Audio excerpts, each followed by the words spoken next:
Bom, então na verdade, né, o tema da sociedade do espetáculo, quem abordou esse tema pela primeira vez foi um pensador e também militante político francês, o Guy Debord. Então, lançou um livro que depois, né, passou a ser uma referência sobre o tema, então um livro intitulado A Sociedade do Espetáculo. Sim, até pelo momento em que esse livro foi publicado, a década de 60, no contexto francês. Então a intenção, né, do Debord ao escrever esse livro foi fazer justamente uma crítica do que ele estava passando a chamar de sociedade do espetáculo, ou seja, então a sociedade capitalista contemporânea, porque ele estava percebendo que nessa sociedade capitalista contemporânea a produção e o consumo de imagens passava a ter uma importância cada vez maior, sendo que essa importância da produção e consumo de imagens estava vinculada ao fato de que as imagens cada vez mais elas estavam servindo às características da sociedade capitalista, ou seja, basicamente elas estavam servindo para a produção mercantil, quer seja para incentivar, né, o consumo das mercadorias, né, então é a dimensão mais publicitária, digamos assim, da produção e do consumo de imagens, ou o papel do marketing, enfim, de modo geral, ou o fato de que a própria produção de imagens por si só também ela se transforma numa mercadoria. Claro que o Debord, especialmente na década de 60, né, ele não estava vivendo a internet, né, que estava numa fase totalmente embrionária, enfim, né, mas a gente já tinha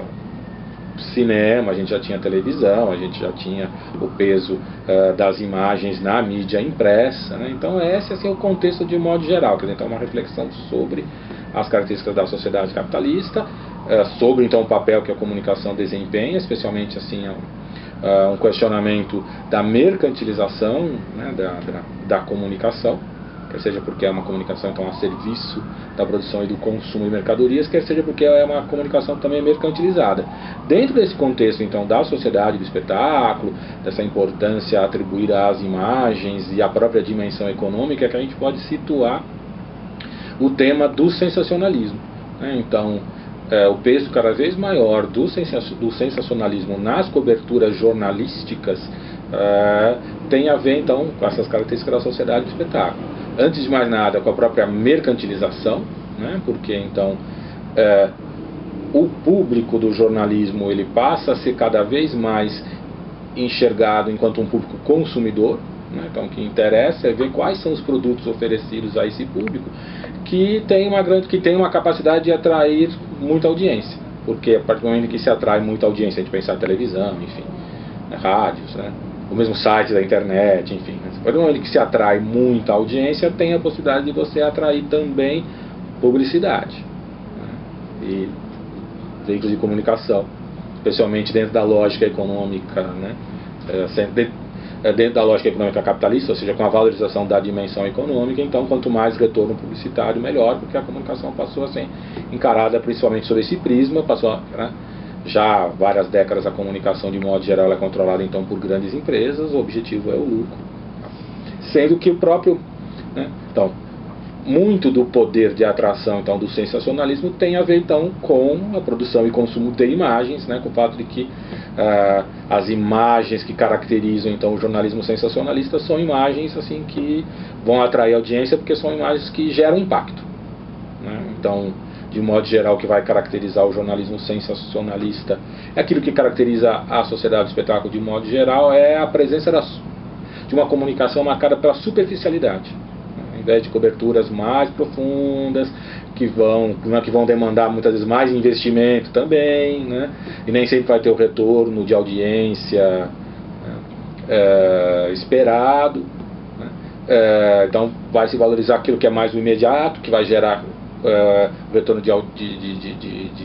audiência também assim, também imediato, né? Então aí o que elas não tenham, né, um vínculo com a capacidade, né, do próprio jornalismo, de estar falando sobre eventos importantes, ou estar mostrando imagens que são significativas para a gente entender mesmo melhor o mundo em que a gente vive, e daí por diante, né? Mas é também o tipo de imagem que é selecionada, é essa imagem que vai então provocar assim, um impacto imediato, muitas vezes sem que o contexto mesmo envolvido com aquele acontecimento que está sendo retratado pela imagem seja abordado em profundidade. né? Então é em função disso que a gente acaba tendo esse predomínio do jornalismo sensacionalista. E se a gente for dar, né, se a gente for ver o panorama do jornalismo de modo geral, mesmo aquele jornalismo que é tido como mais sério, ele sofre também as influências das características do jornalismo sensacionalista. Tanto é que nem sempre é fácil a gente, né, traçar assim uma linha totalmente clara entre, não, esse jornalismo esse tipo de jornalismo, ou daquele veículo, não sei o que lá, ele é sério, aquele é sensacionalista, né? Então, se a gente vê o Jornal Nacional, para atrair audiência, às vezes tem elementos sensacionalistas, né? Se a gente vê mesmo a mídia impressa, que a gente não vai dizer que é sensacionalista, sei lá, uma Folha de São Paulo, por exemplo, né? Muitas vezes está, né, às vezes até, sei lá, alguns leitores reclamam, vocês, né, publicaram, sei lá, uma foto